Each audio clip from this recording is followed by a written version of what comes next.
प्रतिवर्ष बहु संख्याରେ ବୃଦ୍ଧି ପାଉଥିବା ରେଳ ଦୁର୍ଘଟଣାରେ ହଜାର ହଜାର ଛାତ୍ରୀ ଅକାଳରେ ମୃତ୍ୟୁବରଣ କରୁଛନ୍ତି। ଯାତ୍ରୀଙ୍କ ସୁରକ୍ଷାରେ କେନ୍ଦ୍ର ସରକାରଙ୍କ ଚରମ ଅବହେଳା ବିରୁଦ୍ଧରେ ଆଜି ମାନବ ଅଧିକାର ସୁରକ୍ଷା ମଞ୍ଚର ଜରୁରୀ ବୈଠକ ଅନୁଷ୍ଠିତ ହୋଇଯାଇଛି। ମଞ୍ଚ ଆବାହକ ଆଇନଜୀବୀ ଅବନୀ ଗୟାଙ୍କ ଅଧ୍ୟକ୍ଷତାରେ ଆଜି ବିଜୁପୁର କମ୍ୟୁନିଟି ହଲ୍ଠାରେ ଆୟୋଜିତ ବୈଠକରେ ରେଳବାଇର ବିଭିନ୍ନ ସମସ୍ୟାର ସମାଧାନ ପାଇଁ କେନ୍ଦ୍ର ସରକାରଙ୍କ ଗୁରୁତର ଅବହେଳାକୁ ଦୃଢ଼ ନିନ୍ଦା କରାଯାଇଛି। ଓଡ଼ିଶାବାସୀ ବାର୍ଷିକ 40,000 କୋଟି ଟଙ୍କା ଟିକସ ଦେଉଥିବା ସତ୍ତ୍ୱେ ଓଡ଼ିଶା ମୁଖ୍ୟତଃ ଦକ୍ଷିଣ ଓଡ଼ିଶା ପ୍ରତି ଚରମ ଅବହେଳା କରାଯାଉଛି। ଭାରତ ବିଶ୍ୱଗୁରୁ ହେବାର ପ୍ରଚାର ସତ୍ତ୍ୱେ ବିଭିନ୍ନ ପ୍ରକାର ଅବହେଳା ପାଇଁ ବହୁ ସଂଖ୍ୟା ରେଳ ଦୁର୍ଘଟଣା ଘଟୁଛି।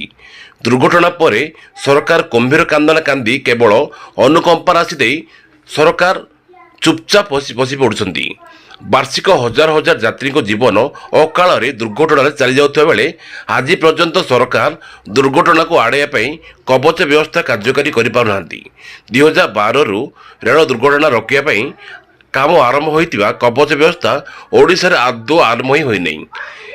ଏହା ସହିତ କେନ୍ଦ୍ରରେ ପୂର୍ବ ସରକାରଙ୍କ ସମୟରୁ ରେଳବାଇରେ ବରିଷ୍ଠ ନାଗରିକଙ୍କ କ୍ଷେତ୍ରରେ ରହିଥିବା ମହିଳାଙ୍କ ପାଇଁ 50 ଓ ପୁରୁଷଙ୍କ ପାଇଁ 40% ରିହାତି ପୁନଃଲାଗୁ କରିବା, ବନ୍ଦେ ଭାରତ ଉତ୍କର୍ଷ ଚାଲିବା ପାଇଁ ଅନ୍ୟ ସମସ୍ତ ଦ୍ରୁତଗାମୀ ଟ୍ରେନ୍ଗୁଡ଼ିକ ମାତ୍ରାଧିକ ବିଳମ୍ବ କରିବା, ବନ୍ଦ ଦୀର୍ଘ ବର୍ଷରୁ ଚାଲିଥିବା ବ୍ରହ୍ମପୁର ରେଳ ଷ୍ଟେସନରେ କାମ ଶୀଘ୍ର ଶେଷ କରିବା, ପାସେଞ୍ଜର ଗାଡ଼ିଗୁଡ଼ିକ ନାମକୁ ମାତ୍ର ଏକ୍ସପ୍ରେସର ନାମକରଣ କରି ଯାତ୍ରୀଙ୍କ ଉପରେ ଅଧିକ ଭଡ଼ା ଲଦିବା ବନ୍ଦ କରିବା, ମୁମ୍ବାଇ, ବାଙ୍ଗାଲୋର, ଅହମ୍ମଦାବାଦ ଆଦି ସହରକୁ ଯାଉଥିବା ଟ୍ରେନ୍ରେ ବ୍ରହ୍ମପୁରଠାରେ ସ୍ୱତନ୍ତ୍ର ସାଧାରଣ ବଗି ସଂଯୋଗ କରିବା, ଦକ୍ଷିଣ ଓଡ଼ିଶା ପ୍ରତି ରେଳବାଇର ପାତର ଅନ୍ତର ନୀତି ବନ୍ଦ କରିବା ଆଦି ଦାବି ସହ ରେଳବାଇ ମିଳିତ କାର୍ଯ୍ୟାନୁଷ୍ଠାନ କମିଟି ପକ୍ଷରୁ ଆସନ୍ତା 9 ତାରିଖରୁ ଆରମ୍ଭ ହୋଇଥିବା ଆନ୍ଦୋଳନକୁ ମାନବ ଅଧିକାର ସୁରକ୍ଷା ମଞ୍ଚ ସମର୍ଥନ ଜଣାଇଛି।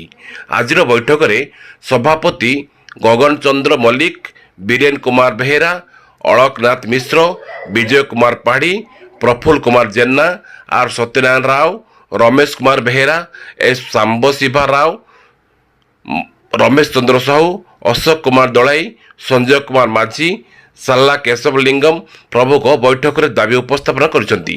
ଶେଷରେ ବିଜୟ ଚନ୍ଦ୍ର ବିଷୟୀ ଧନ୍ୟବାଦ ଜଣାଇଛନ୍ତି।